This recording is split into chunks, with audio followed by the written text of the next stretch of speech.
Good evening, everyone, and welcome to the fifth session on personal interview. In today's session, we will continue our study of artillery and we'll be studying different types of shells. We'll study high explosive shell, cargo shell, illumination round, and smoke shell in great detail. It will really help you in your personal interview if you prepare these topics nicely of artillery. So let's start with high explosive shell. Now, what is a high explosive shell? A high explosive shell is an artillery projectile designed to destroy targets through blast and fragmentation. It is one of the simplest kind of pieces of equipment used in artillery.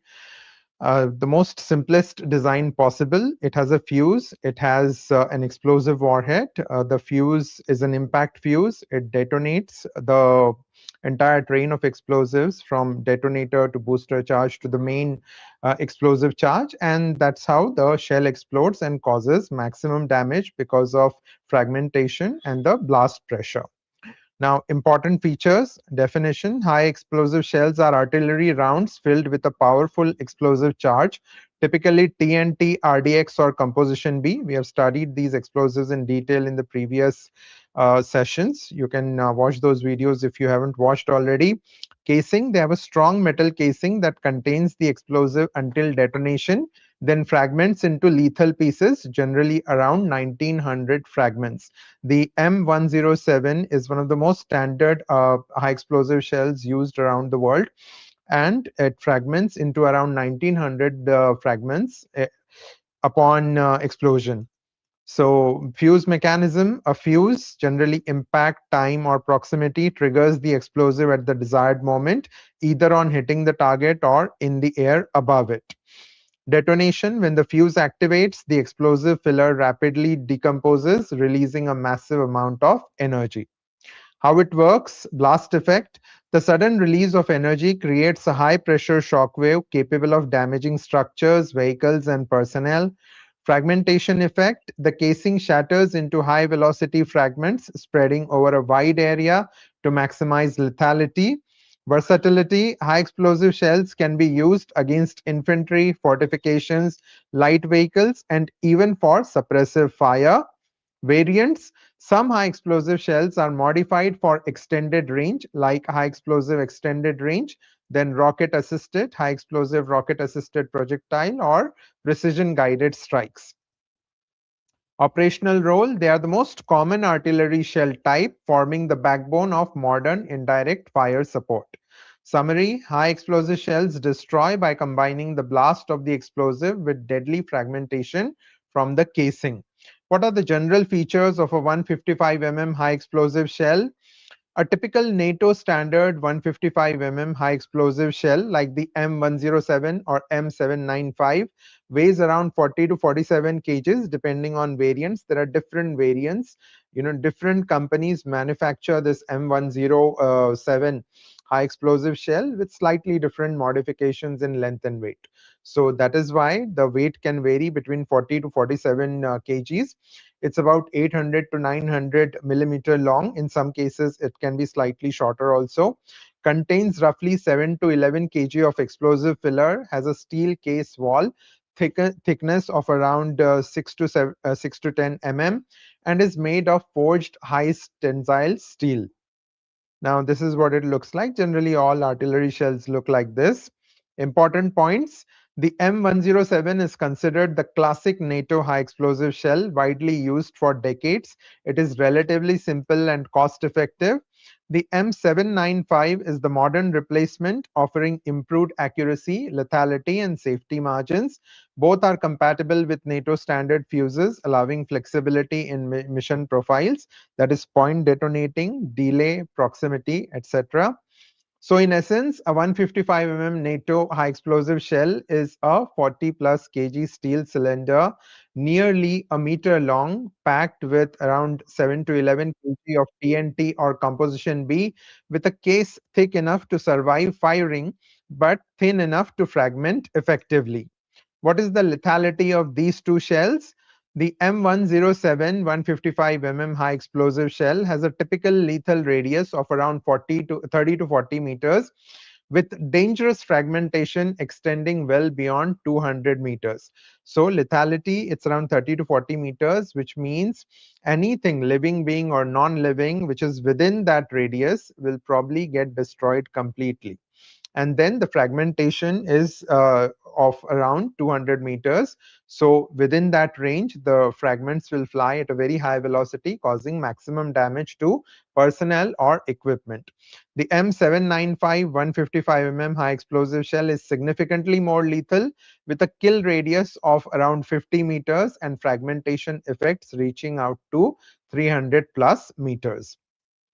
Summary: the M107 can kill within 30 meters, roughly 30 meters, and won't far beyond, but the M795 doubles that lethality footprint, making it the preferred NATO shell for modern artillery missions. What is the crater size and blast effects of these two shells? M107, older standard, crater size typically creates a crater about 2 meter in diameter and 1 meter deep in medium soil. Blast effect produces a shock wave strong enough to damage light structures within 10 to 15 meters. Fragmentation, effective lethal radius 30 to 40 meters, dangerous fragments out to around 200 meters. Operational note, its thinner casing means more fragments but less optimized blast energy transfer compared to modern shells. Around 1900 fragments is what experts say is the number of fragments which get generated because of the blast of this M107 high explosive shell. M795 high explosive shell, modern standard, crater size larger, about 3 to 4 meter in diameter, and about 1.2 to 1.5 meter deep, depending on soil type. Blast effect, stronger shock wave, capable of damaging structures and light vehicles within 20 to 25 meters. Fragmentation, kill radius of around 50 meters, dangerous fragments out to 300 plus meters. Operational note, improved steel body and larger filler, 11 kg, make it significantly deadlier with more consistent fragmentation patterns. Battlefield implications, M107 creates smaller craters, has a more limited blast effect, making it suitable for suppression but less effective against hardened positions.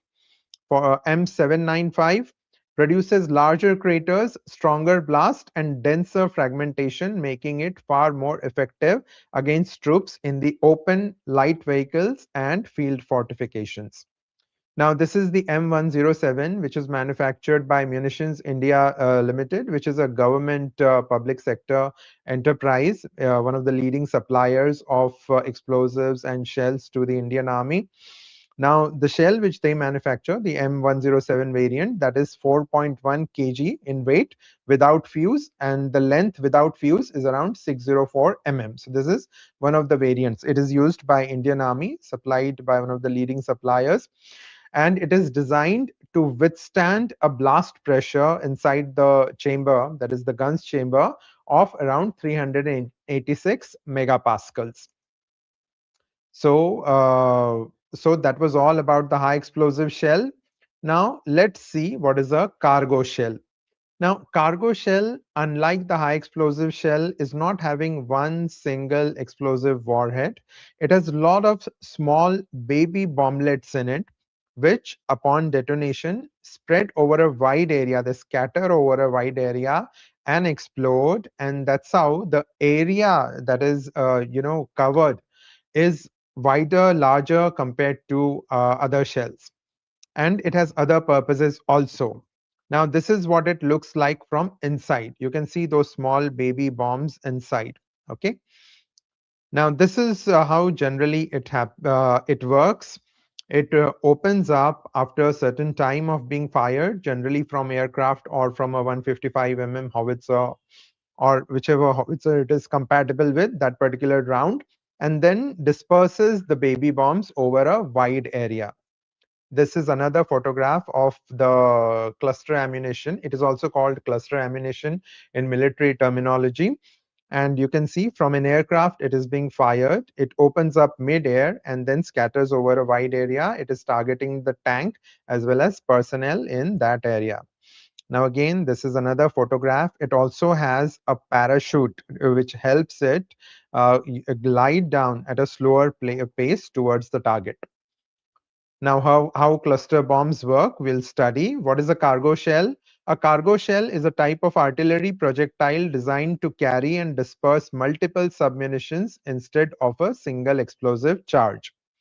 It is essentially a delivery vehicle for bomblets, mines, or other payloads, often referred to as cluster munition shell in military terminology. Purpose of a cargo shell: area denial. Scatter anti-personnel or anti-tank mines over a wide zone to restrict enemy movement. Anti-armor or anti-personnel. Release bomblets that can penetrate armor or fragment against troops.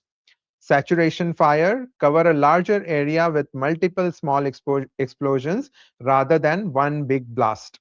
Psychological impact, creates confusion and fear by attacking multiple points simultaneously. Efficiency, one shell can deliver dozens of submunitions, reducing the number of rounds needed. How a cargo shell works, let's study that. Launch, fired from a standard artillery gun, for example, 155 howitzer. Fuse activation, a time or proximity fuse triggers the shell at a predetermined altitude or point in flight. Now, that is why I have helped you study in a very systematic manner. First, I introduced you to the concept of charge and primer. Then I helped you understand about different types of fuses. Otherwise, you wouldn't have understood about shells very easily. So, opening mechanism, the shell casing splits open or ejects its payload using a small explosive charge. Dispersion, submunitions, that is either bomblets or mines or other payloads, are scattered across the target area. Function of submunitions, bomblets detonate on impact or after a short delay. Mines arm themselves upon landing, creating long-term hazards. Specialized payloads like sensors or leaflets perform non-lethal roles. Result, a wide area effect can damage multiple vehicles, troops, or installations simultaneously. Key points to remember: a cargo shell is not about precision, it's about coverage and saturation. Its purpose is to multiply the destructive or tactical effect of a single artillery round by dispersing many smaller payloads. It works by bursting mid-air or on trajectory, scattering submunitions that then act independently on the battlefield. Now, what are the possible questions that the IO might ask you if you talk about cargo shells? For instance, he may ask you how many shells, how many submunitions are there in one shell. He may ask you how much area these submunitions cover. So you should be able to talk with specific numbers. And in order to help you understand that, we'll study one particular cargo shell, and that is the M483A1, which is of the US Army. This is a classic artillery cargo shell fired from NATO standard 155 howitzers. It delivers multiple submunitions, often called baby bombs, over a wide area, making it one of the most recognized cargo type rounds. This is how it looks like from inside. You will be able to see in the cross section how the baby bombs are there inside. Details of the M483A1 cargo shell: caliber 155 compatible with US Army's M109, M98, and M777 howitzers. Type: dual purpose improved conventional munition, DPICM cargo shell. What are those dual purposes? We'll see. Payload carries 88 submunitions. Numbers is one thing you should be very good at when you go for your personal interview. Whether you are talking about army or anything related to current affairs or topic of statics GK, which are very important, which every candidate should know. While discussing anything related to these things, you should be very good with numbers related to that particular topic. Each bomblet is a dual purpose, that is shaped charge for anti-armor or fragmentation for anti-personnel. Now, what is a shaped charge? We'll just understand briefly. A shaped charge is a specialized explosive designed to focus its energy into a narrow jet, enabling it to cut or penetrate metals far more effectively than conventional explosives. It relies on precise geometry and a metal liner to achieve deep penetration, not heat or melting. Key points on shaped charges. Definition: an explosive charge shaped to concentrate detonation energy into a focused jet. It's like a metal plate which, due to the explosive energy, gets converted into something that resembles like a spear, and then it is able to penetrate the armor of a tank or any armored vehicle. I'll show you one image, you'll be able to understand. Alternate name, often called a hollow charge when it has a cavity. Mechanism: uses a cavity, commonly conical, lined with metal. Upon detonation, the liner collapses into a high velocity jet.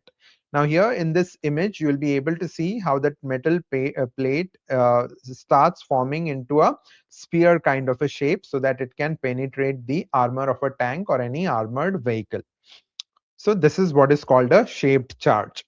Effectiveness: the jet penetrates armor or hardened materials through kinetic energy, not by melting. Penetration depth: modern shaped charges can penetrate steel to depths of 6 to 10 times the diameter of the charge, known as charge diameters. Applications: military, anti-tank weapons, armor penetration. In civilian use, it is used in oil and gas well perforation, demolition, and metal cutting. Specialized: initiating nuclear devices, precision engineering tasks. Details of the M483A1 cargo shells, coming back to the M483A1 shell. Dispersion mechanism: shell bursts at a preset altitude. Bomblets are scattered over the target zone. Area of effect: covers approximately 150 to 250 meters in diameter, depending on burst altitude and wind conditions. So 88 sub-ammunitions, and the area covered is around 150 to 250 meters in diameter. So you should be very good with numbers. You should be very, very good with specific numbers related to the topics you are discussing. Designed to saturate a wide area rather than strike a single point. Bomblet effect: each bomblet can penetrate light armor up to 2.5 inches of steel. Fragmentation effect: lethal to personnel within a radius of several meters. Fuse options: it can use time fuse or proximity fuse to trigger mid-air release. Purpose and battlefield role is what decides which fuse is to be used. Anti-armor: multiple bomblets increase probability of hitting and damaging tanks or armored vehicles. Anti-personnel: fragmentation effect covers a wide area, effective against infantry formations. Area denial: creates a zone of destruction that forces enemy troops to disperse or halt movement. Efficiency: one shell delivers the destructive effect of dozens of small charges, reducing the number of rounds needed. Key points to remember: the M483A1 cargo shell is a prime example of howitzers using cargo type ammunition. It carries 88 bomblets, each capable of damaging armor and personnel. Its area of destruction spans around 150 to 250 meters in diameter, making it a saturation weapon rather than a precision strike tool. That was all about cargo shell. Now let's see what is a smoke shell. Now, Indian artillery employs both smoke and illumination rounds in its 105 mm and 155 mm calibers, designed for battlefield concealment, signaling, and night operations. These are standard non-lethal munitions alongside high explosive and precision guided shells. Now, you need to use smoke shells when you have to create a smoke screen, either for troops to move forward or escape, or to conceal their movement, or to conceal the movement of vehicles like tanks. So that is when you need a smoke screen, and that's where smoke shell comes into use. Now, what is the purpose? Create dense smoke screens to obscure troop movements, blind enemy observation posts, or mark target areas. Used for both offensive concealment and defensive withdrawal. Caliber compatibility: available in 105 mm, used in Indian 105 mm field guns and mounted systems. 155 mm smoke shells compatible with modern systems like ATAGS and K9 Vajra. Composition: filled with smoke generating chemicals, commonly white phosphorus or hexachloroethane based compounds. Designed to disperse rapidly upon detonation. Deployment: fired in salvos to create large area smoke curtains. can also be used for target marking during combined arms operations. Let us study smoke shells in detail. What is their chemical composition and working mechanism? Chemicals commonly used in smoke shells. First is white phosphorus, ignites on contact with air, producing dense white smoke. Highly effective for rapid smoke generation, but dangerous due to incendiary effects. Incendiary means catching fire, so that is incendiary effect. Hexachloroethane mixtures, typically combined with zinc oxide and aluminum, produces thick, long-lasting smoke without incendiary hazards. Third chemical commonly used is red phosphorus, safer alternative to white phosphorus used in modern smoke shells, generates smoke through controlled combustion. Fourth is sulfur-based compounds, sometimes used in older formulations for smoke generation. Next is magnesium or other pyrotechnic additives included to sustain combustion and ensure reliable dispersion. Magnesium or other pyrotechnic additives. So these are the common chemicals. Now let's study the working mechanism of a smoke shell. Fired from an artillery gun like any conventional shell, a small explosive charge inside the shell detonates at a set point, that is upon impact or airburst. The chemicals, that is white phosphorus or hexachloroethane or red phosphorus, are dispersed into the air. White phosphorus ignites spontaneously in air, producing phosphorus pentoxide, which reacts with moisture to form dense smoke. Hexachloroethane mixtures undergo combustion, releasing zinc chloride particles that form thick clouds. The chemical reaction producing fine particles that scatter light, creating an opaque screen. Duration: smoke typically lasts for several minutes depending on wind and humidity, and also depending on the shell. Conceals tactical effect, conceals troop movement, blinds enemy observation, or marks targets for coordination. Key points to remember: the chemicals used are white phosphorus, red phosphorus, hexachloroethane, zinc mixtures, and pyrotechnic additives. Mechanism: shell bursts, chemicals disperse, rapid atmospheric reaction, dense smoke cloud forms. Role: concealment, signaling, and battlefield control. Many smoke shells have multiple canisters inside, and these are called base ejection smoke shells, one of the most common type of smoke shells. Many smoke shells are designed with internal canisters or submunitions that hold the smoke producing compounds. These canisters are crucial for how the shell disperses smoke effectively across a wide area. Just like what we saw in the cargo shell, there are baby bomblets. Just like that, there are canisters, multiple canisters in this base ejection smoke shell. So, how they fit into the working mechanism of the shell? One second, guys. How they fit into the working mechanism of the shell, let's study that. Shell casing and fuse. The outer shell carries a fuse, that is impact or time delay, and a small burst charge. Its job is to rupture the casing and ignite the contents, then canisters inside the shell. Instead of one big block of smoke compound, the shell often contains multiple small canisters or pellets packed inside. Each canister is filled with a smoke-generating mixture, commonly hexachloroethane zinc or red phosphorus. This modular design ensures more uniform ignition and better dispersion. Then there is burst charge ignition.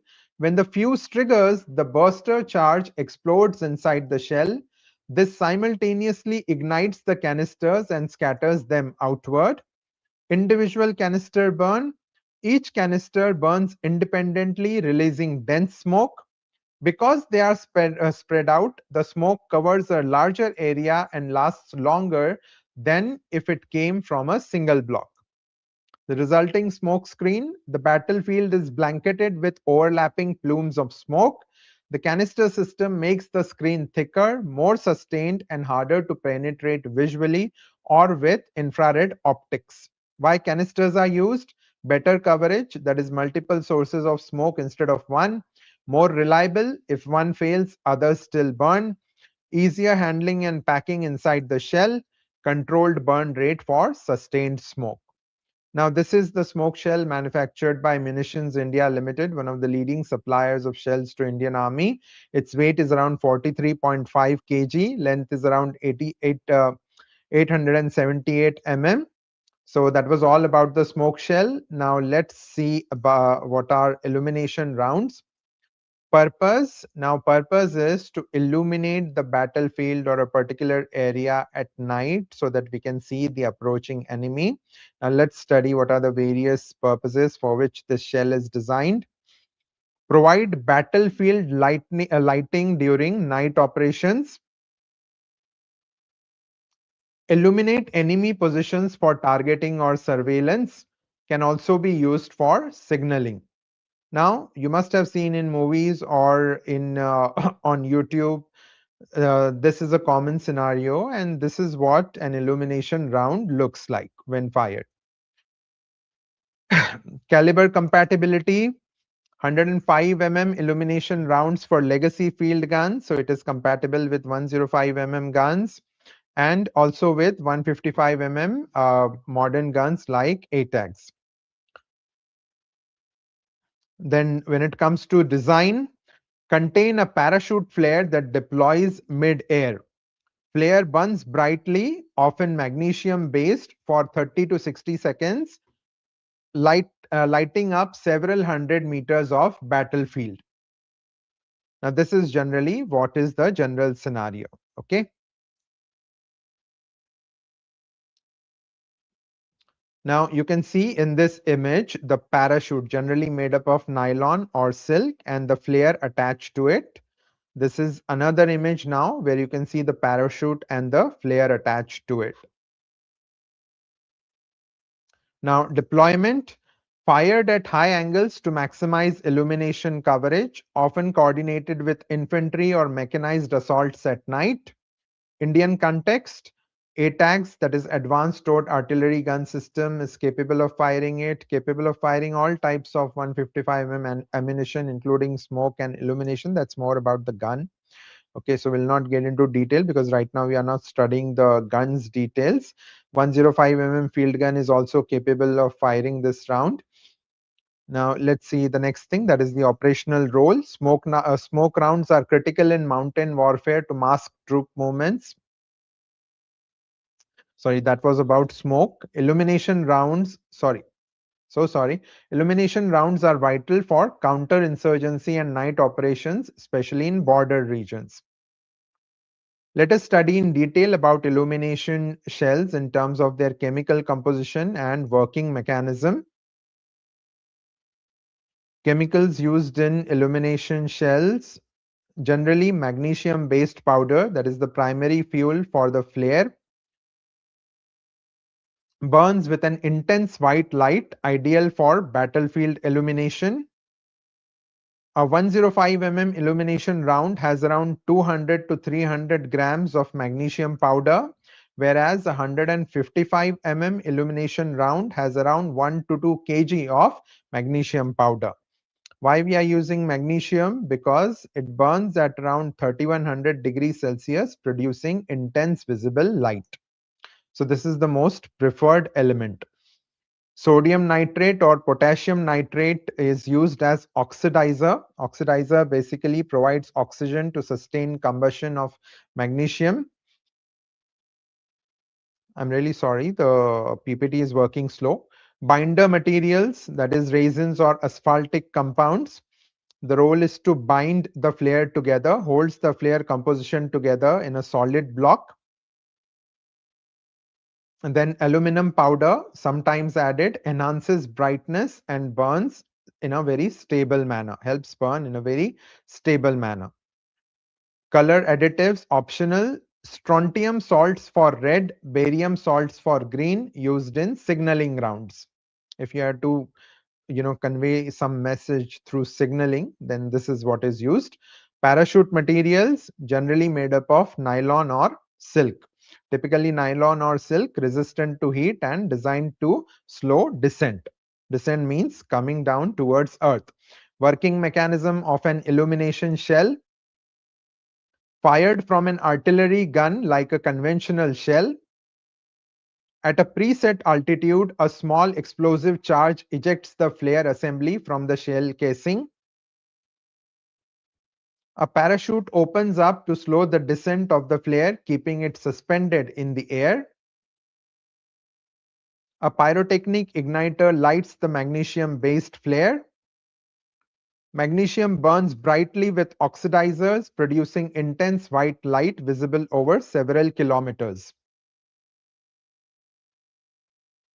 The flare lights up the battlefield for 30 to 60 seconds. Sometimes it can be slightly longer also, depending on composition and altitude. Provides visibility for night operations, exposes enemy positions or signals friendly forces. Key points to remember: chemicals, magnesium fuel plus oxidizers, that is sodium potassium nitrate, plus binders plus optional colorants. Mechanism: shell bursts, flare ejected, parachute deploys, magnesium flare ignites, battlefield illuminated. Role: night visibility, target identification, and signaling in combat. Now, this is the illumination round, which is made by Munitions India Limited, one of the leading suppliers of shells to Indian Army. Its weight is around 42.84 kgs to 45.34 kgs. The length is around 843 mm, and the time of burning is around 90 seconds minimum. So that was all about the illumination round, and that brings us to the end of today's session. I'm sure you found the session useful. Please like this video and share it with all your friends who are preparing for SSB and in all the SSB related groups that you are a part of. Tomorrow at 9 p.m., we'll have a live session on VAT and we'll study the word climb. Please don't miss that session. It will really help you a lot in terms of understanding the psychological evaluation. Then on Friday, we will have an overview of Indian artillery guns. That will again be a live session. It will be very informative. Make sure you join us for that. And that brings us to the end of today's session. We'll meet tomorrow at 9 p.m. Till then, please take very good care of yourself and enjoy the rest of your evening. Bye-bye.